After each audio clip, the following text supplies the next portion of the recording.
Começa a oposição na Assembleia sobre a decisão do Superior Tribunal de Justiça. A Corte definiu esta semana que o governador Fernando Pimentel só pode ser processado com o aval do Legislativo Mineiro. Pimentel foi indiciado pelo Ministério Público após investigações da Operação Acrônimo. Segundo os procuradores, Pimentel teria favorecido uma montadora de veículos enquanto era ministro do Desenvolvimento, Indústria e Comércio Exterior. Conversa comigo o deputado Bonifácio Mourão, do PSDB. Bem-vindo, deputado. Obrigado. Deputado, como é que o senhor avalia a decisão do Superior Tribunal de Justiça? A meu ver, foi uma decisão muito mais política do que técnica ou jurídica.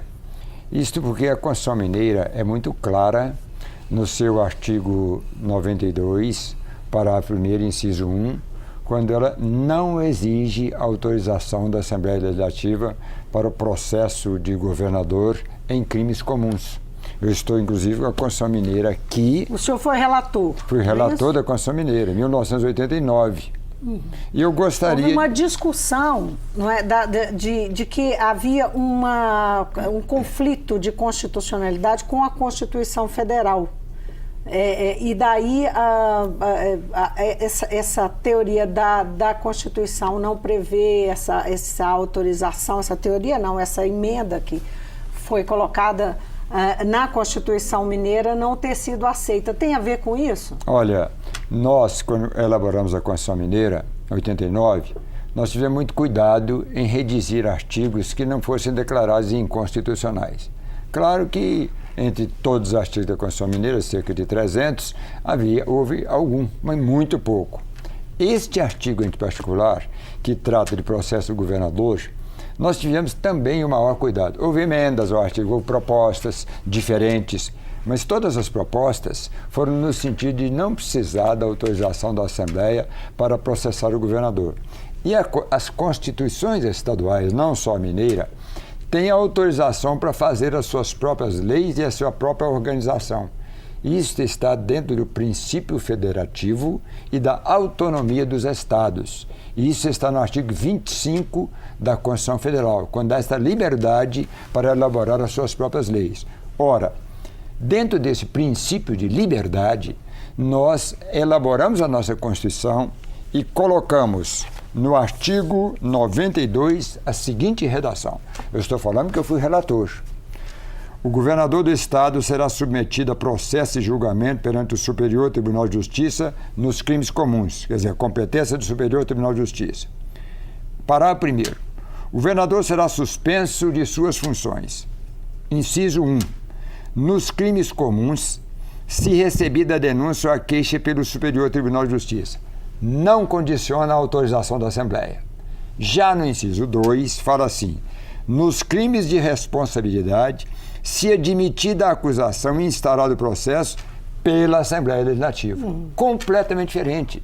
O caso dele é crime comum, é crime de corrupção passiva, é crime de lavagem de dinheiro. Esses crimes são comuns, então não precisa de autorização da Assembleia. Por que o senhor fala em decisão política do Superior Tribunal de Justiça? Porque, de alguma forma, eu não posso afirmar, porque eu não vi o trabalho lá dentro, mas, de alguma forma, deve ter havido influência política em alguns dos ministros. O senhor está dizendo que deve ter, isso é uma suposição.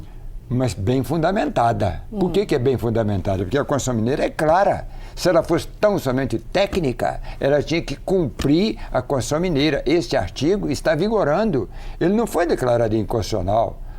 Os estados têm autonomia para fazer as suas próprias constituições. Esse artigo foi desconsiderado por 8 votos a 6.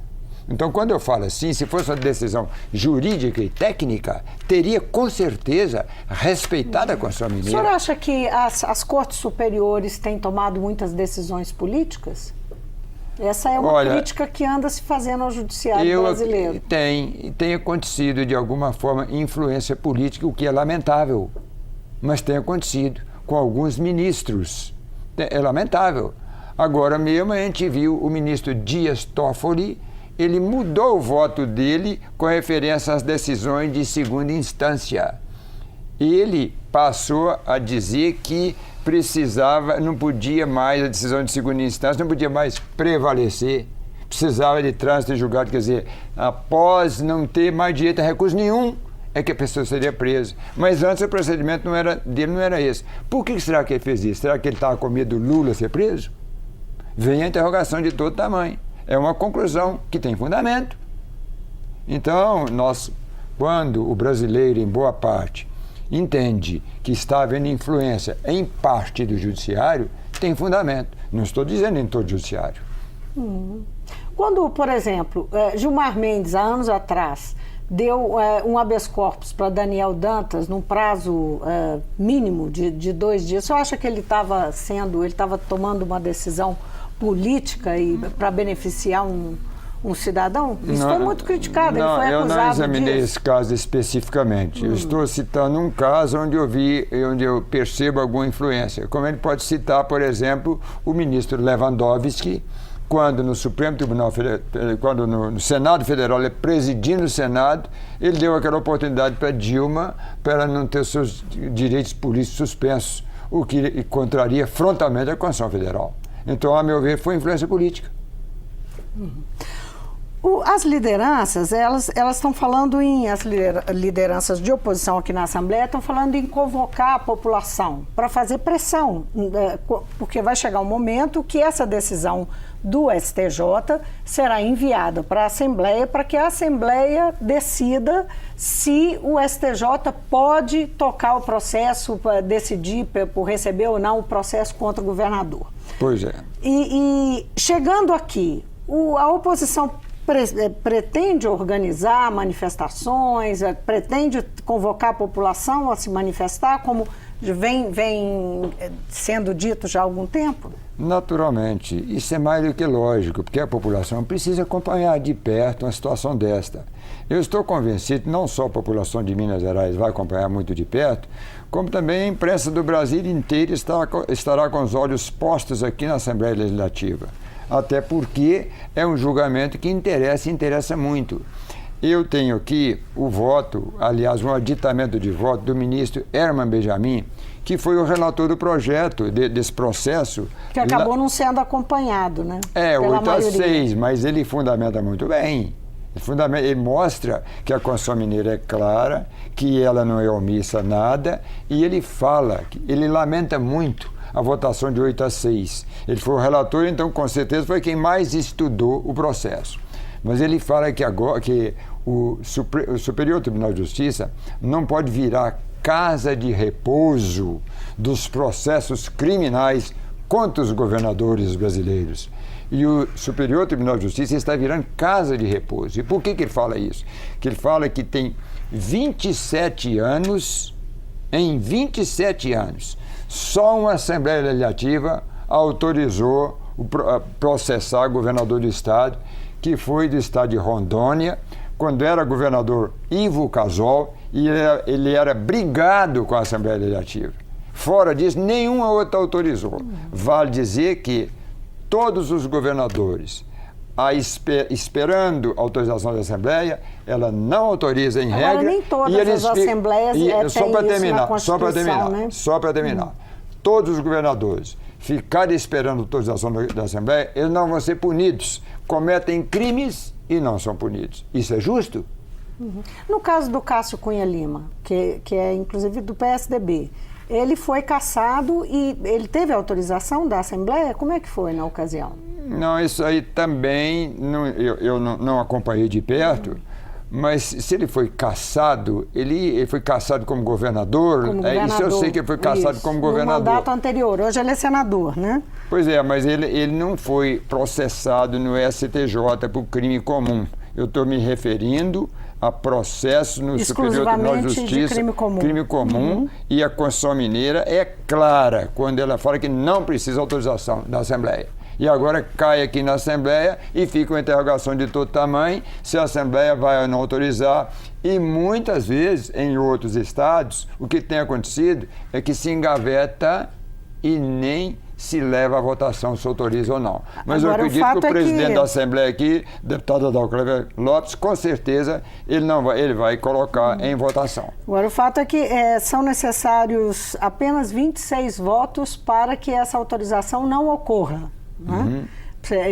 Ao contrário, né, em contraponto, a oposição teria que ter 2/3 da casa para conseguir fazer essa autorização, né, para permitir que o processo tivesse continuidade. Veja você que é um pouco difícil mesmo. Muito né? difícil. Com uma base grande que o governador tem. O governador tem base grande e muitos deputados às vezes nem vão comparecer aqui, porque a oposição é que precisa ter 52 votos. Então muitos às vezes nem vão comparecer para não dar o quórum que precisa para autorizar o processo. Então agora realmente dificultou. E vem a minha pergunta de novo. É justo que o governador, com tanta denúncia contra ele, de improbidade administrativa, de corrupção e assim por diante, que ele não seja sequer processado? A Assembleia negar, isso é justo? Vamos falar um pouquinho de eleições também? Vamos. Como é que o senhor avalia o resultado do PSDB, né, do seu partido, ao final dessas eleições municipais? O partido ainda tem na disputa duas cidades importantes em Minas Gerais, aqui na capital, né? O PSDB foi para o segundo turno com João Leite e em Contagem tem o Alex Freitas, né? Mas teve um resultado significativo também no primeiro turno. Não tenho a menor dúvida. E eu fico muito à vontade para falar, porque a minha cidade maior, que é Governador Valadares, onde eu fui prefeito 2 vezes, nós ganhamos lá com uma diferença de 81%, que foi a maior do país.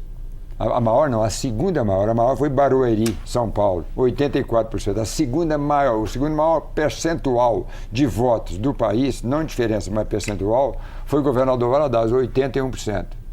Nosso candidato, o segundo colocado teve 10% e o PT, que foi o terceiro colocado, teve 7%. Mas o PSDB, de um modo geral, teve um desempenho dos melhores, não só em nível federal, como em nível estadual. Perdeu algumas cidades, algumas prefeituras, né, em Minas Gerais. Perdeu 11 prefeituras. Natural. Disputou em praticamente todas, é natural que perca em algumas. Foram quantas cidades? Em quantas cidades o PSDB disputou? Ao todo, o PSDB disputou em mais de 800 cidades, um total de 853 municípios. Então teve uma disputa considerável. Mas o PSDB fez 132 prefeitos e pode chegar a 134, ganhando como esperamos ganhar em Belo Horizonte e em Contagem. E no país também, o PSDB teve um desempenho extraordinário. Cresceu tinha 686 prefeituras, passou para 791, cresceu 105, foi o partido que mais cresceu no país e no estado. Agora, deputado, o senhor não acha que... Enquanto isso, o PT caiu muito, hein? Mas Verdade. caiu mesmo, Sofreu despencou. uma derrota grande. Despencou, né? o PT. O que o senhor atribui a esse cenário? Olha, há muitas coisas, principalmente a questão ética no desempenho da gestão pública. Começar pelo governo do Lula, continuando pelo governo da Dilma, com o Lava Jato aí mostrando uma corrupção acentuada nos governos do PT, com vários ministros do PT participando. Os críticos falam que só o PT ficou na berlinda, enquanto muitos partidos estão citados e envolvidos na Operação Lava Jato. Mas sem fundamento. Por que é sem fundamento? O juiz Sérgio Moro, o Brasil inteiro respeita esse juiz. Aonde ele vai, quando ele foi votar, ele foi aplaudido por todas as pessoas presentes. Mas por que é sem fundamento? Não estão citados? Os partidos não estão citados? Eu estou respondendo a você. O próprio juiz que está julgando, ele é que está condenando esse pessoal do PT na maioria. Será que ele está fazendo injustiça com os outros? Não está, não. Será, não? De forma nenhuma. Ele está condenando de acordo com as provas que ele tem no processo. Se levar provas no processo... Você acha que lá também no Paraná não tem problema nenhum? Você não está me deixando terminar meu raciocínio. Só um minutinho. Calma aí. E justiça misturada? Você faz a pergunta e me deixa responder. Não dá. Eu estou dizendo o seguinte, aonde houver prova dentro do processo, seja o partido que for, o Sérgio Moro condena, como a justiça condena. Mas aonde não há prova, há só um desvio de rota, como muitas vezes se faz, aí a justiça não tem por onde condenar. O PT está sendo condenado, os seus membros, os seus ministros e assim por diante estão sendo condenados. O Lula está sendo denunciado em vários. Por quê? Por causa das provas. A questão é prova, a questão não é só soltar o nome no jornal. A questão é ter provas contra as pessoas. E o PT está altamente desgastado porque os membros do PT, inclusive da cúpula do PT, ministros, ex-presidente da República, estão todos muitos enrolados em processo por corrupção. Qual que é a importância para o PSDB ter ganho em São Paulo, do jeito que ganhou? E a vitória, por outro lado, a vitória de Minas Gerais não fica um pouco modesta perto da vitória de São Paulo? Não, não fica não, porque São Paulo é um estado muito maior, a capital é um município muito maior do que todos os municípios brasileiros. Agora, foi brilhante a vitória de João Dória em São Paulo, não tem a menor dúvida. Isto, em Belo Horizonte, nós esperamos ganhar com João Leite, que é um candidato que, por todos os seus méritos, tem plenas condições de fazer uma boa, ótima gestão em Belo Horizonte. E nós esperamos ganhar. E, além disso, o mineiro Aécio Neves é conhecido no país todo, é respeitado no Brasil inteiro por todas as suas ações, inclusive como governador de Minas Gerais. Então, nós estamos preparados para, no futuro, levarmos Aécio Neves à presidência da República. Se você me perguntar, e o Alckmin? Também forte. O PSDB tem a virtude. O PSDB tem a virtude de ter grandes nomes nos seus quadros. Isso, a meu ver, só fortalece cada vez mais o PSDB. Mas fortalece o Alckmin dentro da disputa interna do PSDB, com Aécio e José Serra, que em 2018 tem os três, né, supostamente pretensões para disputar a presidência da República? Não há dúvida que fortalece. A vitória de João Dória em São Paulo, no primeiro turno, com a votação retumbante, derrotando o PT como ele derrotou, não há dúvida que fortalece. Agora, daí a dizer que ele se tornou mais forte do que o Aécio, há uma distância grande. Porque o PSDB, nós estamos acabando de falar, teve o melhor desempenho em nível de Brasil. E quem é o presidente nacional do PSDB? É Aécio Neves. Nós temos que olhar não é só São Paulo, nós temos que olhar o restante do país inteiro. E em Minas, São Paulo exemplo, é muito forte, né? É muito forte, muito poderoso. Mas nós não podemos raciocinar Brasil só em termos de São Paulo, embora nós estejamos aqui para aplaudir a eleição de João Dória em São Paulo, como aplaudiremos a eleição de João Leite em Belo Horizonte. E qual que é a importância de ganhar em BH em Contagem para os planos eleitorais em Minas Gerais? Os futuros planos. Muito grande, mas olha para você ver, governador Valadares, que o PSDB ganhou com 81%. Nós ganharemos, esperamos ganhar também em Belo Horizonte e em Contagem. Mas já ganhamos em 132 municípios. Isso significa que, ganhando em Belo Horizonte, nosso partido vai ficar mais forte. Significa o seguinte, nós já fizemos em Minas Gerais praticamente 3 milhões, ganhamos em cerca de 3 milhões de eleitores em Minas Gerais. Ganhando em Belo Horizonte, em Contagem, nós vamos ganhar em cerca de 6 milhões. Então, fortalece muito mais, não tem a menor dúvida. Deputado, muito obrigada por ter vindo ao Mundo Político. Obrigado a você, obrigado a todos vocês. Eu conversei com o deputado Bonifácio Mourão, do PSDB. Nós falamos aqui sobre a decisão do Superior Tribunal de Justiça, que decidiu que a Assembleia tem que dar o aval para que o governador do estado seja processado. Ele falou sobre como a oposição vê essa decisão do STJ e falamos também dos resultados das eleições do PSDB nas eleições municipais. O Mundo Político fica por aqui. Obrigada por nos acompanhar e até o próximo programa.